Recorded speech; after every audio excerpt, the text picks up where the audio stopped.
Bago ang lahat, hindi alam kung makukuha ng Lakers si Kuminga sa free agency dahil hindi pumayag ang Atlanta Hawks sa trade package na si Bando ang kapalit. Ang Lakers naman ngayon may other option na kunin yung isa pang available na 3 and D player. Si Matisse Thybulle available pa rin sa free agency ngayon. Dati siyang naglaro sa Portland. Pero mula kasi nang matrade siya sa Blazers, hindi naman siya nakakalaro ng maraming games. At sa nakaraan 2 season, nasa total lang siya ng 45 games. Ang gusto rin ng Lakers mapalakas yung defense nila. Si Thybulle yung best available bargain player sa free agency ngayon. Pero hindi kasi siya yung hinahanap ng Lakers para sa starting unit. Ginawa lang siyang option. Si Kuminga kasi yung best option ngayon ng Lakers na ilagay sa starting unit. Sinabihan na rin si Kuminga ni Michael Thompson, ang tatay ni Klay, na kunin na ang offer na $10 million kada taon dahil starting unit naman yun. Sabi pa naman ng tatay ni Klay, great opportunity yun kahit 10 million lang para makapaglaro sa isang high-profile team. Kaso, pwede rin matapos yung karir ni Kuminga kapag nagkamali siya ng sign sa LA. Ang daming player ang na-expose sa Lakers na bigla na lang nawala. Kaya imbes na Dennis Schroeder ang bagsakan ni Kuminga na magandang option pa sa kanya, ang pinaka-worst na bagsakan niya ay maging Christian Wood na bigla na lang nawala. Mukhang hindi rin pabor si Luka kay Kuminga dahil kung pabor siya, malamang nirecruit na niya papuntang Lakers tulad ng ginawa niya sa ibang mga players. Based din sa report, ang gusto talaga ni Luka na makuha ng LA si PJ Washington para sa starting unit. Si Kuminga kasi ngayon itinutuon na yung sitwasyon niya papuntang Denver Nuggets para maging kapalit nitong si Peyton Watson dahil mas mababa yung kontratang makukuha ni Kuminga kumpara kay Watson at malamang pumayag doon ang Atlanta Hawks at Nuggets. Pero yun sa Lakers kasi gusto nilang makuha si Washington. Pero base kasi doon, si Washington pwedeng maglaro sa Lakers pero inaalala nila yung contract nitong si Washington na pwedeng tumama sa ibang mga player.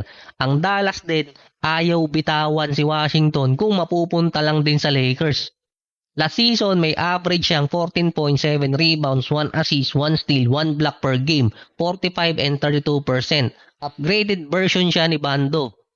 Hindi rin kasi mapopwersa ng Lakers na maitrade sa kanila si Washington dahil wala silang draft picks na maibibigay na. Meron pa namang natitira, 2032 first rounder at 32 at 33 na second rounder. Ubos na ang kabuhayan ng Lakers dahil kay Walker Kessler. Ito kasing si Redick at si Rob Pelinka, basta gwapo ang guy, basta na lang ibinibigay. Hindi rin kasi papayag di mano ang Dallas kung ang kapalit lang ni Washington sila Rabia, Dalton at Bando, tapos walang draft picks. Isa pa kasi doon, si PJ Washington, yung better fit na kasama ni Luka na nako-cover siya sa defense. Dahil mula nang pumunta si Washington sa Dallas na kasama si Luka, naging maganda yung laro niya. Pero nung umalis si Luka, balik na naman siya sa dati. Ganon din ang Atlanta Hawks sa sign and trade kay Kuminga. Gusto may kasamang draft picks. Ang possible lang kasing ibigay ngayon ng LA, dalawang natitira nilang second rounder. Sinama na rin kasi si Dalton sa possible kapalit or sign and trade kay Kuminga sa Atlanta Hawks. Si Dalton, since February pa nag-request ng trade paalis ng Lakers pero walang team ang gustong kumuha sa kanya. Hanggang tenga naman ang ngiti ni Pat Riley nang ipakilala niya si Giannis, ang uting kong gaupo sa Miami Heat. Parang 7 years in the making para dito kay Pat Riley, kaya number 7 din yung jersey ni Giannis. Munti ka na rin mabulag si Pat Riley, kakaintay sa 3 paa ni Giannis eh. Based din sa kanya, gusto kasi talaga ni Giannis na ma-experience di umano ang Heat culture. Ibig sabihin, hindi siya makakapag-meeting sa team owner at executive para makapag-request ng player. Parang low-key na sinabi ni Giannis na makakaiwas na siya dito kay Thanasis at inubos muna ni Giannis yung resource ng Milwaukee Bucks bago niya iwan. Makakasama niya ngayon si Bam Adebayo na based naman kay Pat Riley, iiwasan muna niya kasi malakas pala siya dahil ginulpe yung boy toy niya. After naman ng introduction dito kay Giannis, off the board naman nire-recruit nitong si Pat Riley si LeBron pabalik ng Miami. Dahil base case siya, baka umabot pa ng until August si LeBron bago makapili ng team. Tapos Lakers lang din pala yung pupuntahan. May open spot sila dun eh. Nag-pledge na rin itong si Commissioner na i-announce na ni LeBron kung saan talaga siya pupunta. Dahil marami na nagtatanong sa front office mismo ng NBA dahil ang tagal ng decision ni LeBron. Kaya mukhang iniintay talaga ni LeBron yung Golden State na gumalaw-galaw ng baso.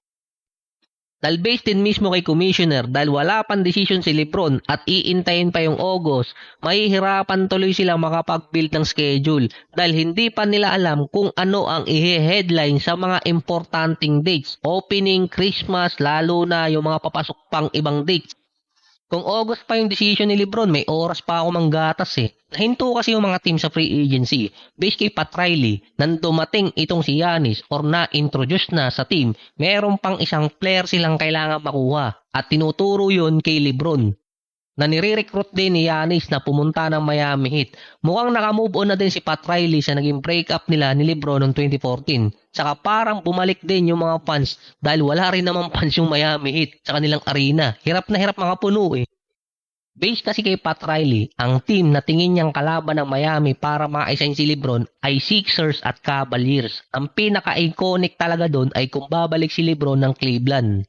Nung nakaraan naman, sinabi ni Steve Kerr, nakuha na nila si Lebron. Ito yung tinanong siya ng mga fans habang na-stuck siya sa traffic. Based kay Steve Kerr, we got him. Pero hindi alam kung nantotroll si Steve Kerr nun. Pero kasunod kasi yun na si Steph officially ni-recruit si Lebron sa GMA. Hindi ito yung kapuso, kundi Good Morning America. Sinundan pa yon na di umano na-leak ng ESPN na ang Warriors ang pinili ni Lebron. Aksidenteng nailabas di umano ng ESPN sa isang podcast na Warriors ang pinili dahil yung sa title na nilagay na bakit pinili ni Lebron ang Golden State. Kasunod yun ng report naman ni Sham na open si Lebron na i-discuss ulit ang Golden State dahil nga sa option na binigay ni Draymond Green. Doon din lumabas ang report na baka until August makapag-decide si Lebron na pumili ng team. Pero mas interesado ako kung ano yung ginawa ni Draymond para mapapayag or mapabago muna ang isip ni Lebron. Kasunod din yun ng isang live event na binanggit ni Lebron ang Golden State at Philadelphia na mga naririnig niyang option na pwede niyang puntahan. At sinabi ni Sham na malayo pa yung Warriors kontra sa Sixers, Miami at Cleveland. Nangyari yan within 2 days na ang Golden State ang tinuturong frontrunner. Pero base kay Sham, meron pa di umanong kailangan gawin ang Warriors para masigurado si Lebron. Kung babasahin kasi yung mga headlines, parang bad news sa Golden State dahil malayo pa sila para makuha talaga si Lebron kumpara sa ibang team. Pero base kay Sham, kailangan lang makabuo ng Golden State ng contender na lineup para mapapayag agad si Lebron. Galing na rin kay Sham na kailangan munang magbuo ang Warriors ng isang contender na lineup bago mag-decide si Lebron kaysa piliin niya yung Sixers, Miami at Cavaliers na buo na. Kumbaga no-brainer ta kung next week pipili si Lebron dahil may 3 team na ready na pwede siyang puntahan. Yung Golden State lang ang hindi. Nasa 11 players pa lang sila so far, pang 12 si Draymond Green, 10 lang ang makakalaro. Kung isasama si Lebron, 11, kulang pa rin sila ng 3. Hindi naman tulog di umano si Mike Dunleavy, wala talaga silang makakuhang player dahil oras na nagpapirma sila ng player, hindi nila makukuha si Lebron at magiging minimum lang ang pwede nilang ibigay, hindi yung mid-level exception. At nag-iintay di umano na ma-trade pa si Butler para makakuha sila ng another player. So based sa mga headline, iniintay lang din na makabuo talaga ng contender na lineup yung Golden State bago mag-decide si Lebron. Mukhang mag-iintay siya until September.